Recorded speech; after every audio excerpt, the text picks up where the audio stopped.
Film fans YouTube, hello and welcome back to the channel. My name is Josh, the Movie Apprentice, and today I am actually looking at a series because with a big thank you to Apple TV Plus for giving me access to this, I'll be looking at the first two episodes of Masters of the Air. Why did I choose this?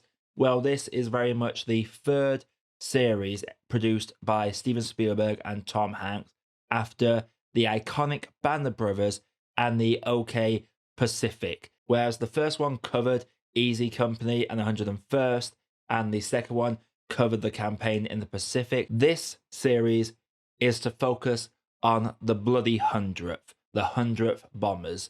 They are a group of B-17 pilots that went on daytime bombing raids that were considered suicide, and they suffered a number of casualties in their early days when on the front lines of the action. I will be reviewing the whole series, and this is only going to be the first couple of episodes, and I'll be reviewing each episode weekly as well. Now, before I get into my review, you like what you're seeing on the channel, you can't wait to see more of my thoughts on this show, then click that like button and subscribe for more video reviews that's coming all the time, and let me know once the episodes come out, what did you think? And let me know, are you related to any of the crewmen that served on these planes? I am not an expert on history by any sense of the imagination, so I am very interested to hear any stories that have been passed down from these heroes that served on these B-17 planes. To start off with, it has some differences to the previous ones, that being Band of Brothers and the Pacific. For one,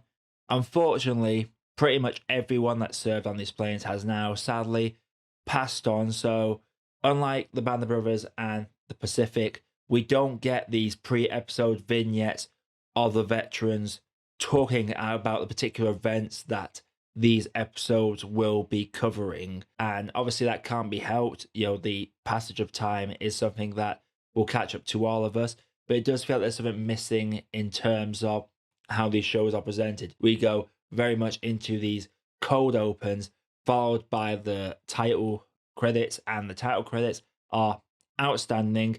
They are very oversaturated, but they do what these shows do best. They cover the events that are going to take place. We see snippets of what is to come in the show, and each episode also ends with a next time on Masters of the Air, which I don't feel like is needed, but it's something that is there to give the history buffs out there an inkling of what they are going to be covering next. But in terms of the quality of the show itself, these first couple episodes cover, the first one covers basically them going over to England and their first mission, where they get into the nitty gritty of things and get a rude awakening as to how horrific these flights would become. And the second episode has a partial focus on the crewmen on the ground that would never fly in the planes, but they would go out of the way to repair these planes and making sure that the runways are clear. And it also focuses on just the complexities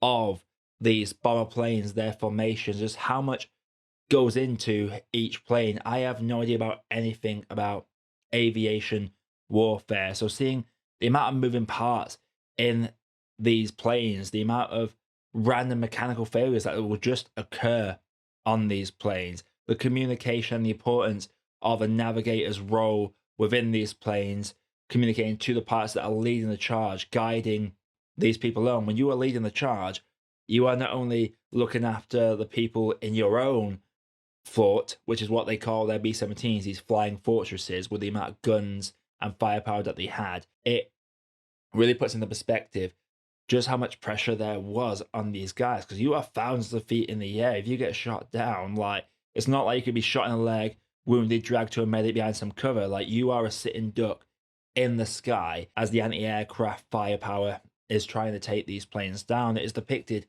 really well within these first couple of episodes, and there is a great comparison between the RAF's approach, which was nighttime raids to basically bomb wide areas, but be very indiscriminate in what they are targeting, whereas the American focus was daytime flights, which made it easier to precisely aim for where they're going to hit, getting the right target, but also leaves them more open to anti-aircraft fire and is basically a lot more dangerous. The flights are basically suicide and the show does a really good job of just getting into these intricacies, the flight paths, the way that navigators and the planes have to form up. Because if any straggle behind, chances are they will be picked off by the Luftwaffe pilots, who would basically come in from the front because these planes were the weakest at the front. So take out the pilot, take down the whole fort, and boom, that's part of your problem gone. So there's a whole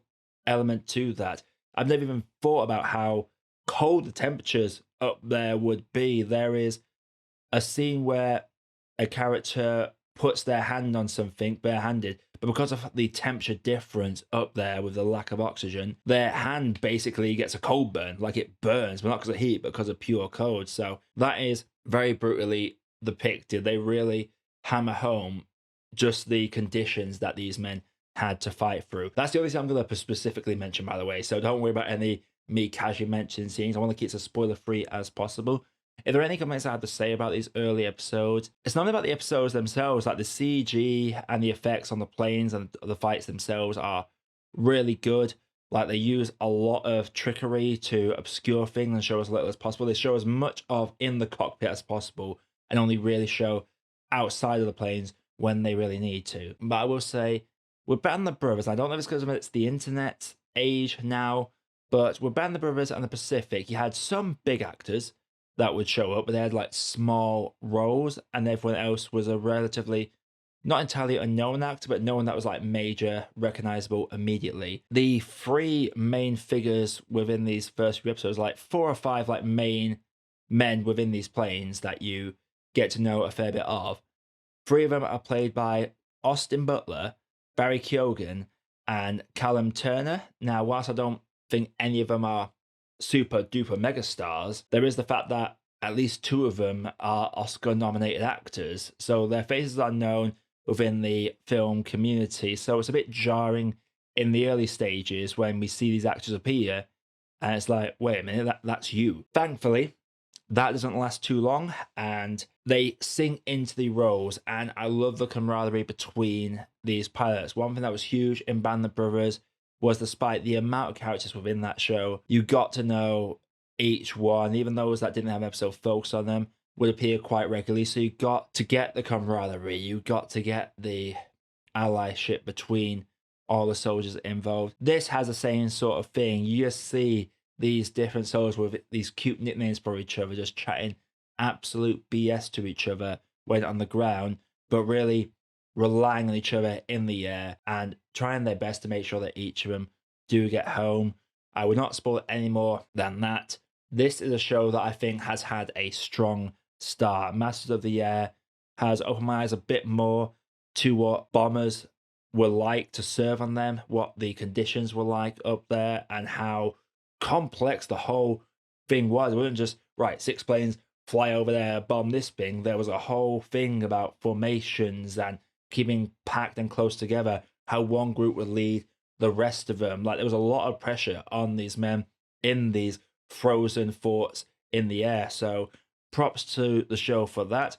I will be watching the rest of them within the next few days, and each review will be coming out on the day of each new episode. Rest assured, I think this has a strong start, has the potential to be really, really good going forward. So overall, for the time being, I'm going to have to say that Masters of the Air is a good cup of tea. At least episodes 1 and 2 are. I'll do an overall series review at the end, but for the time being, these first couple episodes, I would say, are a good cup of tea. But what do you think of these first couple of episodes? Let me know what you thought in the comments below. Again, if you like what you're seeing on the channel, comment, subscribe, like, all that good stuff. And until next week, everybody, my name is Josh, I am the Movie Apprentice, and I'll see you all in the next video.